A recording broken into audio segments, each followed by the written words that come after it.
जय सनातन जय श्री राम। आज मैं अपने महाकाव्य नवराम गाथा के 7वें खंड परशुराम कोप खंड का वाचन करूंगा।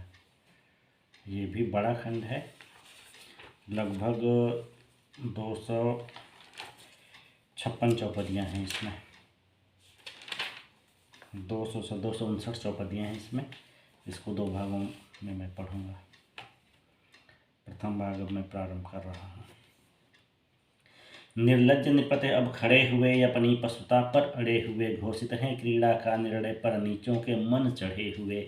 कोई कहता है मैं हूँ बाहुबली, मैं छीनूंगा अब जनक लली, दोनों किशोर को बंदी कर मैं ही ब्याहूंगा जनक लली। हम सब राजा हैं राज्यों के, यह राम तो अभी वो राज नहीं, कैसे सीता होगी उसकी यह मानेंगे हम आज नहीं। बस धनुष तोड़ने से सीता इस कुंवर राम संग जाएगी, हम ऐसा नहीं होने देंगे, रणभेरी बजाई जाएगी। यदि विदेह कुछ बोलेंगे तो हम उनको भी तोलेंगे, हम ऐसा नहीं होने देंगे, अब शस्त्र हमारे बोलेंगे।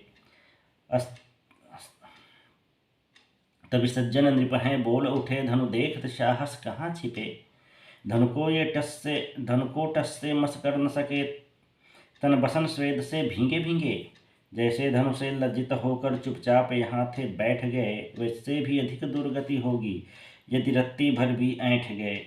जिसने तोड़ा है शिव को दंड वही तोड़ेगा सबका घमंड, तुम लुटपिट कर घर जाओगे वह वीर कुंवर है अति प्रचंड। ये काले मन वाले राजा अब कांव कांव थे करने लगे, अपनी कर्कश अप्रिय ध्वनि से परिसर लावण्य को हरने लगे। सीता का मन था हुआ संकित हुई नगर स्त्रियां आतंकित, ये भी कटु भाषण करने लगी, कटुतम संबोधन करने लगी। भले जनक राज प्रण पूर्ण हुआ और धनुष यज्ञ संपूर्ण हुआ, पर दुष्टों की तुच्छ क्रिया से परिसर कोलाहल पूर्ण हुआ। दुष्टों को यदि अब कोई समझाता, कोलाहल रव बढ़ता जाता। नर दुष्ट यही तो करते हैं, समझाने पर भी लड़ते हैं। अब कोई आने वाला है इनको समझाने वाला है, जिसके एक दर्श मात्र से ही अब ही घबराने वाला है। शिव को दंड जब हुआ भंग उपजा, उससे एक रव प्रचंड, यह रव महेंद्र गिर जा पहुंचा और कोई महेंद्र से आ पहुंचा। जैसे वह आया वीर बेश भयभीत हुए, निर्लज नरेश सब बटेर की भांति छिपे। जैसे आ पहुंचा हो खगेश, सुंदर सुगठित गोरा शरीर और भस्म लगाए हुए, वीर माथे पर शोभित है त्रिपुंड, पग धरता जैसे हो वितुंड। मुखचंद्र की भांति सुशोभित है, लालिमा लिए कुछ क्रोधित है। सिर पर सुंदर उसड़ीश बंधा, मुख पर दाढ़ी अस्मश्रु सदा। भुकृति है भ्रिकुटी है जिनकी अति कराल, है नेत्र क्रोध से लाल लाल। यदि सहज किसी को देख रहे लगता है देख रहा है काल। जिसके स्कंध समुन्नत हैं और वक्ष वीर से उन्नत हैं, गले में माला मृग चर्म लिए, बलकल जने उदाहरण है किए। निज पृष्ठ पर दो तरकस बांधे और कांधे पर फरसा साधे, हाथों में धनुष और तीर लिए, ऋषिवर रूप ऋषिवीर लिए, ऋषिवर का रूप ऋषिवीर लिए। ऋषिवीर खड़े हैं कवचहीन पर युद्ध कला में अति प्रवीण, दुष्टों के मन में त्रास जगा, तन मन से हो गए वे मलिन। सब देने लगे अपना परिचय और कहने लगे ऋषिवर की जय। निज पिता का नाम बता करके भागे सब शीस नवा करके। आए हैं परशुराम परिसर सब भैंसे कांपे हैं थर थर, वे देख रहे हैं जिस नृप की ओर, भीगे उस नृप के नयन कोर। उसे उन्हें लगता आयु ही पूर्ण हुई, जीवन लीला संपूर्ण हुई। ऋषिवर को दुष्ट भूप बन गए जैसे हो छुई मुई। ऋषिवर समीप आए महीप कर प्रणाम मांगा, आशीष सीता को भी है बुला लिया, मुनि चरणों में सिर नवा दिया। राम लखन संग विश्वामित्र आए हैं अब ऋषिवर समीप, दोनों ने किया है अभिवादन फिर बोले हैं कौशिक ये वचन है परशुराम। ये लखन राम ये हैं ऋषियों के प्रौढ़ काम, ये दोनों दशरथ नंदन हैं भ्राताद्वय ने किया है प्रणाम। ऋषि ने दिया दोनों को आशीष रहे कृपा दृष्टि सदा हर वागीश, तुम दोनों सदा विजयी हो निज संस्कृत प्रति विनयी हो। ऋषिवर ने देखा रघुवर को निज क्रोध भूल गए क्षण भर को, जो मदन का मद भी मार रहे, ऋषि अनुपम रूप निहार रहे। भृगुसुत बोले कहो मिथिलेश किस हेतु हुआ यह एकत्र जनेश, भृगसुत बोले, कहो मिथिलेश, किस हेतु यहाँ एकत्र जनेश, किस हेतु आयोजन कर डाला, कोलाहल से भरी मखशाला। तब विदेह ने हेतु कहा, घटनाक्रम का संक्षेप कहा, बोले प्रणपूर्ण हुआ मेरा, ऋषि ने पीछे दृष्टि फेरा। फिर दीख पड़ा खंडित कोदंड, ऋषिवर को आया ऋषि प्रचंड।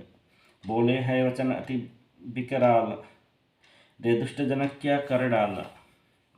कन्या संग वर का मेल किया, शिव चाप के संग तूने खेल किया, जो धनुष रखा था छाती में उसको मिट्टी में मेल दिया। मूर्ख सत्वर वह नाम बता, जिसने की धनु की ऐसी दशा, नृप एक नहीं मैं छोड़ूंगा, गिर सबकी अभी मैं तोड़ूंगा।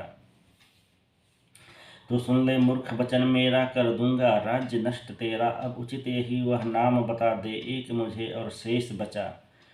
सबके सब नृप होंगे होते कंपित, भार्गव वचनों से आतंकित, वे सोच रहे हम क्यों आए, ऋषिवर यम बनकर हैं छाए। कुटिलों के मन में आस जगी, चल उत्सव में अब आग लगी, अब भार्गव क्रोध उतारेंगे, वे तुरंत राम को मारेंगे। जनमन में अतिशय है विषाद, क्षण भर पहले था हर्षनाद, न जाने कहाँ से ऋषि आए, निज को चतुर्दिक फैलाए। अति आतंकित है सिय का मन, युग समान बीते हैं क्षण, भूसे में अन्न को भर डाला है, विधि ऐसा क्यों कर डाला। जनमन को आतंकित देखा, सिय मन को आशंकित देखा, संभाव रहे तब भी श्री राम बोले, ऋषिवर को कर प्रणाम। नाथ शंभुधनु भंजक जो है, तनमन से है तब सेवक वो है। नाथ शंभुधनु भंजक जो है, तनमन से तब सेवक वो है। ऋषिवर निज मन में न क्षोभ भरें, जो चाहे वह आज्ञा तो करें। बोले हैं मुनिवर कोप भाव, यह नहीं चाकरी क्या स्वभाव, जो भी इस धनु का भंजक है, रखता शिव प्रति वह बैर भाव। सुनो राम इस धनु का भंजक, सहस बाहु सम बैरी मेरा, बस तुम उसका नाम बताओ और उठाओ यहाँ से डेरा। जो भी इस धनु का भंजक है, स्वयं समूह छोड़ कर आए, अपनी करनी का फल भुगते, जिसने धनु के खंड बनाए। नृपगण कान खोल कर सुन ले, जीवन और मरण में चुन लें, उस भंजक को बाहर कर दें, निज जीवन की रक्षा कर लें। यह सुन लखन हंसे हैं क्षण भर, और कुपित हो गए परशुधर। एक धनु हेतु क्रोध करते हैं, निज मन में क्यों क्षोभ भरते हैं, बालापन में तो हे मुनिवर, बहुत धनुष भंजन कर डाला। आप सहित और किसी व्यक्ति ने किया क्रोध नहीं, अति विकराला।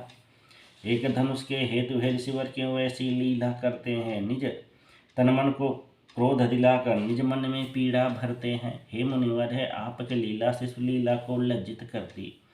हे मुनिवर, इस हाव भाव से मिथिला की जनता है डरती।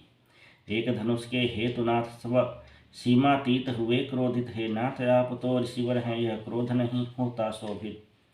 हे ऋषि थोड़ा तो धैर्य धरें, जो मन में आए मांग करें, हम लाख धनुष दे सकते हैं, मन में न तनिक अवसाद भरे। एक जीर्ण धनुष के हेतुनाथ तन मन को यूं न तप्त करें, उत्सव की ऐसी बेला में जनमन को न संतप्त करें। लक्ष्मण के ऐसे वचनों ने भार्गव को क्रोधित कर डाला, लक्ष्मण के वेदक शब्दों ने क्रोधाग्नि में था आहुति डाला। ऋषि के तन मन में आग लगी, ऋषि नयन हुए अब लाल लाल, दूर हटो ये नृप बालक, मैं बन न जाऊं तेरा काल, तू है अतिशय वाचाल, अतः तुझको कुछ भी बोध नहीं, तुझमें थोड़ी बुद्धि होती तो करता यूं प्रतिरोध नहीं। जड़हीन तर्क तू करता है, पीतल को स्वर्ण समझता है, जड़ बुद्धि शिव धनु की तुलना साधारण धनु से करता है। बोले हैं लखन फिर से हंसकर, मुनि धनु धनु में कैसा अंतर, सब सर के वाहक हैं, ऋषिवर सक्षम होते हैं छोड़ने में सर। जिस हेतु आप अप्रसन्न हुए, यह देख हम अतिशय खिन्न हुए, बस तात निचाप को हस्त छुआ, धनु आप दिखंड हुआ, प्रत्यंचा को ही सहन सका, इसलिए धनुष धनु रह न सका। फिर क्यों क्रोधित होते ऋषवर, फुफकार रहें जैसे विषधर। ऋषि को ऋषि आया अब प्रचंड, नृप बालक तुझ में है घमंड, एक बार दरस कर फरसेगा, जो तेरे ऊपर बरसेगा। अब बहुत बत कही सुन ली है, सो अब अपना मुँह बंद करो, मन क्रोधानल में झुलस रहा, मत उसकी अग्नि प्रचंड करो। जन जन को मुझ में यम दिखता, तुझको मुझ में प्रहसन दिखता, सुन ले अब तू मेरा वृतांत, इससे पहले मैं बन कृतांत। बालक समझ तुझे रहा छोड़, मम सिर बिल्व तू रहा फोड़, अभी है अवसर दूर चला जा, बच जाए तेरी श्वास डोर। मूर्ख तू मुझको ऋषि माने है, अभी न मेरा ऋषि जाने है, मैं हूँ बाल ब्रह्मचारी, पर अति क्रोधी हूँ जैसे विषधर। दुष्टों हेतु महान निर्मोही, विश्व विदित क्षत्रिय कुल द्रोही। सहस बाहु का भुज संहारा, विपुल बार क्षत्रिय निब मारा। इस फरसे की धार को देखो, सहस भाव चित्कार छिपाए। अकुटिल अनैतिक क्षत्रिय भूपों को है यमपुर द्वार दिखाए। हे राजा के बालक, तू तो अल्प वयस्क वय किशोर हो, क्यों अल्पायु बन रहे हो तुम। दृष्टि से मेरी एक ओर हो, तेरे इन कटु वचनों का तो दंड तुझे मिल जाएगा। तू तो यमपुर को जाएगा, परिवार तेरा पछताएगा। अब दृष्टि से मेरी दूर हटो और जाकर कहीं प्रलाप करो। अब धीरज मेरा छूट रहा, अपनी रक्षा अब आप करो। हंसकर बोले मृदु वचन लखन, मुखवीर आपको करूं नमन। अपने गुण का वर्णन करके प्रसन्न होते भगवान। जिस भांति आपका वर्णन है वह सिद्ध कबीश न कर सकता। इस गुण का वर्णन क्यों भूले, सोचा मैं ही यह गुण तू बता। माना ऋषिवर हो वीर प्रवर्त, मुख पर भी है तेज प्रखर, पर तनिक भी नहीं लग जाते हो। मुख फूंक पहाड़ उड़ाते हो, बार बार निज बाह उठाकर बात बात में परस दिखाकर करते हैं उन्माद प्रदर्शन। यह तो नहीं वीरों के लक्षण।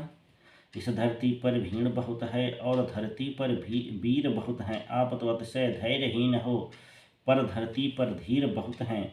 बातों से पहाड़ नहीं फटता, रोने से कभी बाढ़ न आती। हम भी ही छुई मुई नहीं है, जो छूने भर से संकुचाती। बार बार तर्जनी दिखाकर ऋषिवर कोई क्या कर सकता।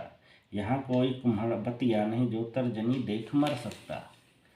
ये वीर रूप अवतार लिए, हाथों में धनुष कुठार लिए, हो रहे आप तो युद्धातुर, मन में अतिशय अहंकार लिए। हे भार्गव कुल के दिव्य ज्योति, आप हमारे हैं पूजित, पर आपकी कुटतम वाणी तो मेरे मन को करती है विचलित। मेरे रघुकुल की यह रीति रही, इन चारों से वीरता नहीं। गौ ब्राह्मण भक्त देव मूर्ति, इनसे पुष्पित होती संस्कृति। हे ऋषिवर आप से रण करना, समझो हर दशा में है मरना। बध करो तो पाप का ताप सहो, हारो तो अपयस घात सहो।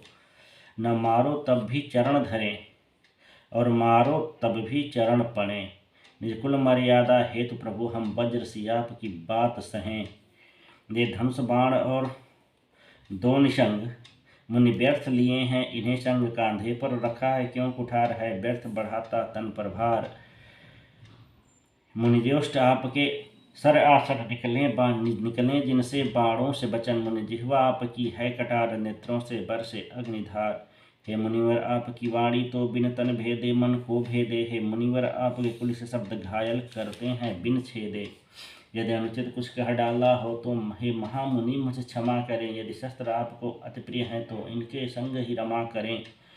हो सरोस बोले हैं परशुधर, हे कौशिक यह बालक है जड़े। भानुवंश का है मयंक, लिए कुटिल कुबुद्धि का कलंक। मुझे बार बार ललकार रहा, समझो इसे काल निहार रहा। इससे कह दो मुझे रोशन दो, इससे कह दो मुझे रोशन दे, अब कोई मुझको दोष न दे। हे कौशिक इस जड़ बालक को, निज कुल के गौरव घालक को मम सम्मुख से शीघ्र हटा ले में, और मेरा स्वभाव बता दे में। बोले लखन अहो भृगुनंदन, आप स्वयं कर ले निज बंधन। अतिशयोक्ति के कवि धुरंधर, कर ले निज बंधन निज ईश्वर। आप यहाँ जब से आए हैं, बस अपने गुण गिनो आए हैं। इसको मारा उसको मारा, विपुल बार क्षत्रिय संहारा। यदि अब भी कुछ शेष रहा है, कह दें अब तक जो न कहा है। वैसे भी यहाँ भीड़ बहुत है, निज बंधन का शुभ मुहूर्त है। अब कुछ भी नहीं निज मन में रखें, सब गुण समूह सम्मुख ही कहें। आप अति प्रचार पा जाएंगे और ख्याति प्रसार पा जाएंगे। हे वीर रूप अति वीर वृत्ति, रख लेती थोड़ी धैर्य मति। वचनों में इतना क्षोभ भरा, इसी हेतु है मन में क्रोध भरा। योद्धा करते हैं शस्त्र युद्ध, दम भी करते हैं वाक्य युद्ध। निज बैरी को सम्मुख पाकर कायर करते यश गान क्षुब्ध।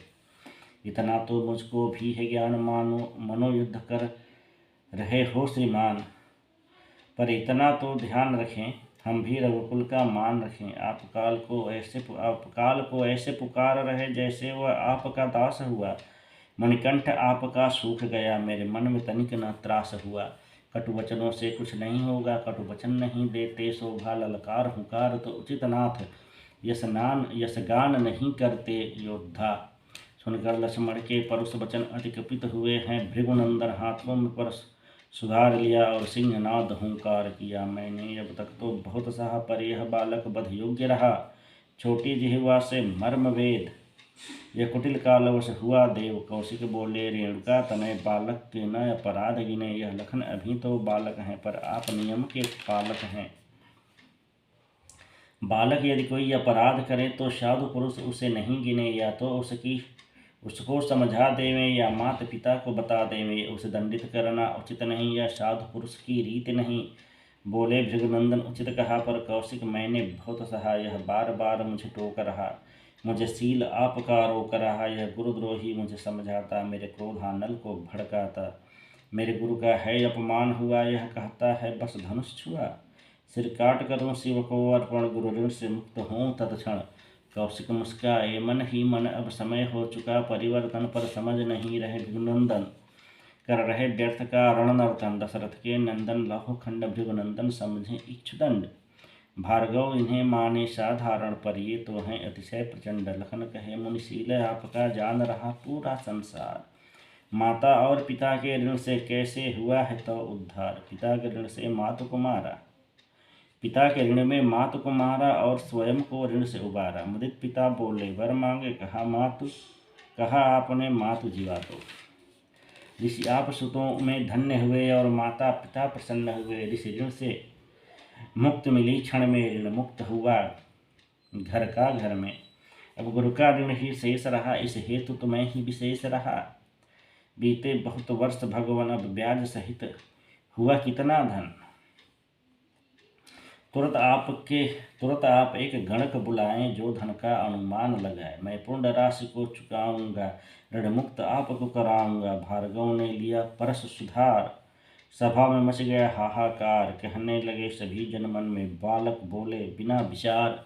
बार बार फरसाहें उठाते, क्षण क्षण पर मुझको धमकाते। निपद्रोही ऋषि छोड़ रहा मैं, और आप हैं बढ़ते जाते। आप बड़े होंगे निज घर में, न कि यहाँ जनक परिसर में। ऋषि निज मर्यादा तोड़ रहे, हम ब्राह्मण मान है छोड़ रहे। सभा मध्य हुई हाय हाय, इस बालक को कोई समझाए, नहीं तो इसकी मृत्यु अटल है। भार्गव क्रोध में इतना बल है। तभी राम ने सैन किया, और लखन ने नीचे नयन किया। वे पीछे हटे हैं लखन लाल, ऋषि और बढ़ चले हैं कृपाल।